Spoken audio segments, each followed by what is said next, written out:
This is an update for Youth with a Mission, Haiti.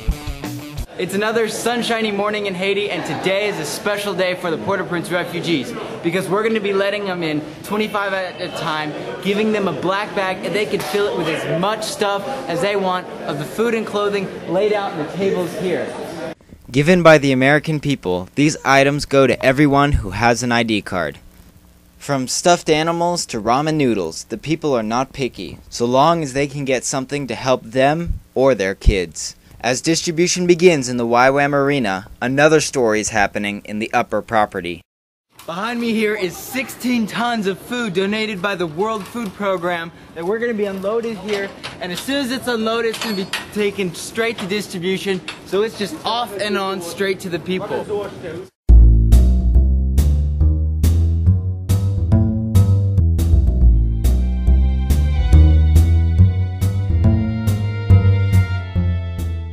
When it was fully unloaded, we discovered that the World Food Program gave us even more than we asked. 24 tons of rice, beans, and spaghetti. All that food that just came in this morning is now slowly trickling out to the pastors who have refugees at their churches. Through that, they will be able to cook the food and feed the refugees for a week or more at a time. And so as it slowly goes out, we've got a special person named Lufian who's been double checking everything, and he's just been making sure that these pastors are not, giving a rice bag to their family or giving it to their congregation every once in a while. And the integrity here is just amazing. All these refugees right now are in St. Mark. You wouldn't even know because they are just intermixed with everyone. They're not in a certain camp or a certain place. You'll find one, you can ask them, where's the rest of the refugees? And they'll say, oh, there's 4 in that house, and there's 2 over there with my family, there's 3 in my household. They're just scattered everywhere. So the only way to help them is actually through the churches right now. And it's just been wonderful how everything is working out.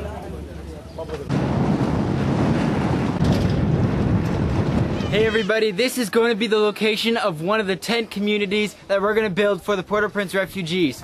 This land right here is sectioned off from the road down this way and the canal going this way, and it reaches the bridge on the far side of the canal. I don't know if you can see in the video here, but they're clearing that out today so that they could set up tents hopefully tomorrow. They brought a bulldozer along, and they're probably going to rent this ginormous forklift to help move some of the stuff around.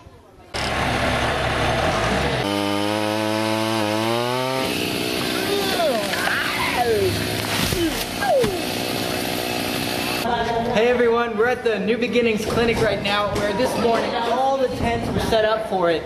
So these would be the tents that people will stay in after they're healthy enough, or if they have family, that the families can stay here. So the team was really fast at putting these up, and it's 14 by 16, so that'll fit 10 people easy for Haiti.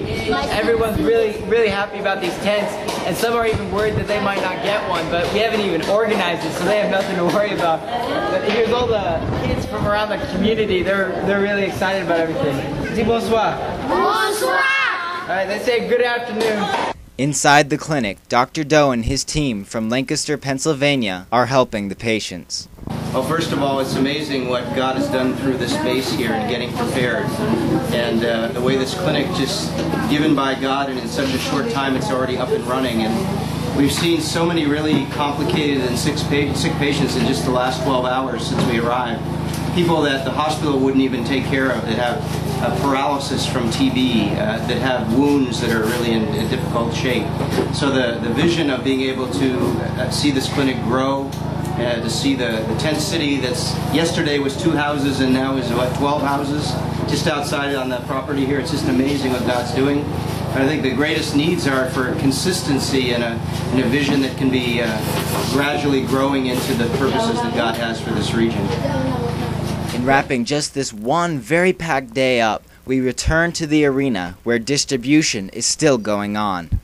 It's 3 o'clock, and as the day progresses, people continue to get clothes. They continue to load up bags full of supplies, and we're bringing in more and more food from the trailers so that they can really pack it down. And so actually when we first started, we were only going to give them 1 bag. But right before we started, Tom came in and said, this is time to bless, and we believe we can give 2 bags. It's going really well. it's, you know, we're running out of stuff. Thank God that we have the ability to provide. We've been doing this since early this morning and keep getting more food and more things just keep coming, and we're able to bless people and we want them to have. And so it's good stuff. Right? Right? Yes, good. Go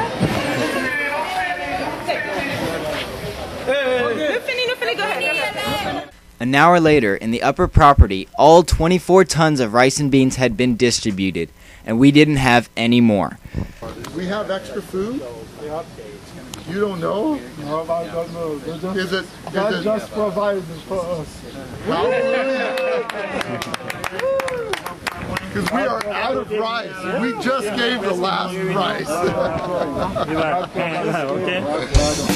And with that, we'll close this update for Youth with a Mission, Haiti.